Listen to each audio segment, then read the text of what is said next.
అట్లాంటి చట్టవిరుద్ధంగా చర్యలకి పాల్పడుతున్నటువంటి చర్యల్ని వ్యతిరేకించాలి. ఈ చెట్టు మీద, పుట్ట మీద, ఈ అడవి మీద, ఈ ప్రకృతి మీద, ఈ సంపద మీద తాతల నుంచి తరతరాలుగా జీవిస్తున్నటువంటి ఆదివాసులకు మాత్రమే హక్కున్నది. ఇక్కడ మాకు మాత్రమే హక్కున్నందుకు మేము నిలదీసినందుకు మమ్మల్ని హత్య చేస్తున్నాం, మమ్మల్ని ఇక్కడ లేకుండా చేస్తాననేటువంటిది అంటున్నావు.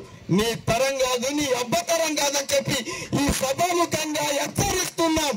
ఎందుకనంటే ఇంతకంటే ఎమర్జెన్సీని పెట్టినటువంటి ఇందిరాగాంధీ ఏమైంది, అంతకంటే నైజాం ఏమైపోయాడు.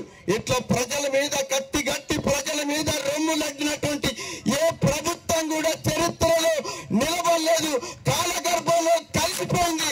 మొత్తం బీజేపీ ప్రభుత్వానికి కూడా అదే గతి పడుతుందని చెప్పి హెచ్చరిస్తూ ఆదివాసులు నిర్వహిస్తున్నటువంటి ఈ పోరాటానికి సంపూర్ణ మద్దతుని తెలియజేయాలి.